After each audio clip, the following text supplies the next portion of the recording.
जय माता दी। मेरे सभी प्यारे दोस्तों, मैं लक्ष्मी शर्मा बड़ों को चरण स्पर्श, छोटों को प्यार और बराबर वालों को दिल से नमस्कार करती हूँ।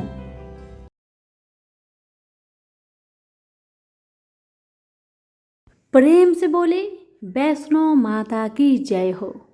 आज मैं आप सभी को वैष्णो माता की कहानी सुनाने जा रही हूँ। कथा को पूरा जरूर सुनिएगा।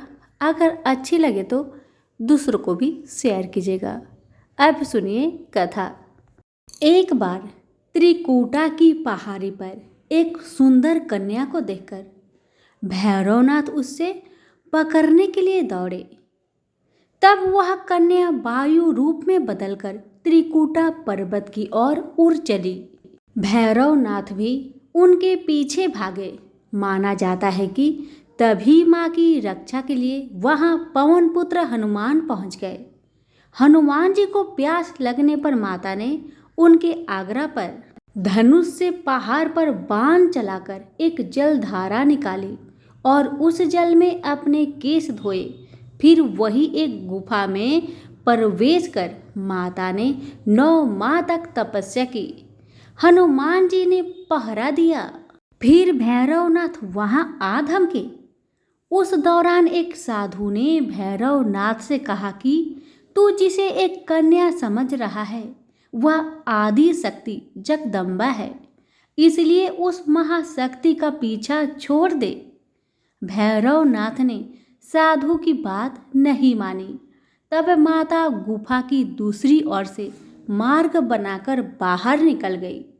यह गुफा आज भी अर्धकुमारी या आदि कुमारी या गर्भ जून के नाम से प्रसिद्ध है। अर्धकुमारी के पहले माता की चरण पादुका भी है।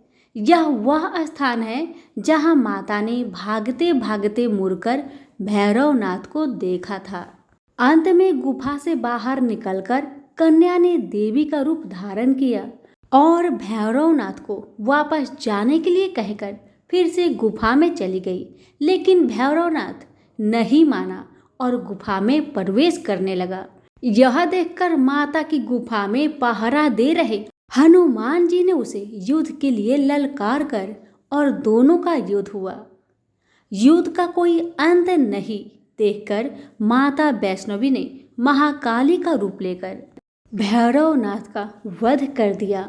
कहा जाता है कि अपने वध के बाद भैरवनाथ को अपनी भूल का पश्चाताप हुआ और उसने माँ से क्षमादान की भीख मांगी।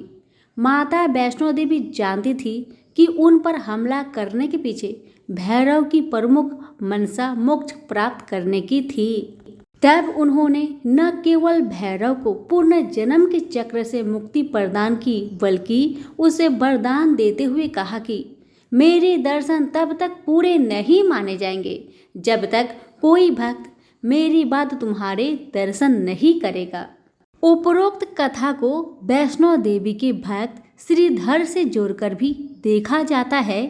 700 वर्ष से भी अधिक समय पहले कटरा से कुछ दूरी पर स्थित हंसाली गांव में मां वैष्णव के परम भक्त श्रीधर रहते थे। वे निसंतान और गरीब थे, लेकिन वो सोचा करते थे कि एक दिन वे माता का भंडारा रखेंगे। एक दिन श्रीधर ने आसपास के सभी गांव वालों को प्रसाद ग्रहण करने का न्योता दिया और भंडारे वाले दिन श्रीधर अनुरोध करते हुए सभी के घर बारी बारी गए ताकि उन्हें खाना बनाने की सामग्री मिले और वह खाना बनाकर मेहमानों को भंडारे वाले दिन खिला सके। जितने लोगों ने उनकी मदद की वह काफ़ी नहीं थी, क्योंकि मेहमान बहुत ज़्यादा थे। वह सोच रहे थे इतने कम सामान के साथ भंडारा कैसे होगा। भंडारे के एक दिन पहले श्रीधर एक पल के लिए भी सो नहीं पा रहे थे।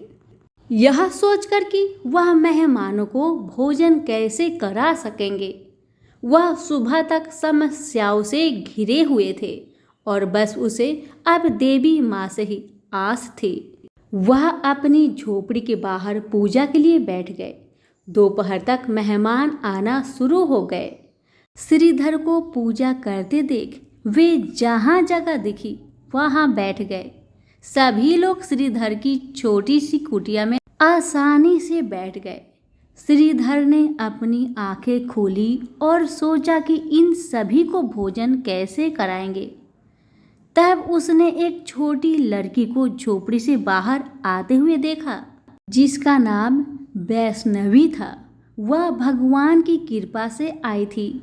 वह सभी को स्वादिष्ट भोजन परोस रही थी। भंडारा बहुत अच्छी तरह से संपन्न हो गया था। भंडारे के बाद श्रीधर उस छोटी लड़की वैष्णवी के बारे में जानने के लिए उत्सुक थे, पर वैष्णवी गायब हो गई और उसके बाद किसी को नहीं देखी। बहुत दिनों के बाद श्रीधर को उस छोटी लड़की का सपना आया। उसमें स्पष्ट हुआ कि वह माँ वैष्णो देवी थी। माता रानी के रूप में आई लड़की ने उसे गुफा के बारे में बताया और 4 बेटों के वरदान के साथ उसे आशीर्वाद दिया। श्रीधर एक बार फिर खुश हो गए और माँ की गुफा की तलाश में निकल पड़े और कुछ दिनों बाद उन्हें वह गुफा मिल गई। तभी से वहाँ पर माता के दर्शन के लिए श्रद्धालु जाने लगे। प्रेम से बोलिए वैष्णो देवी की जय हो। कथा अच्छी लगे तो शेयर करना ना भूलें। धन्यवाद।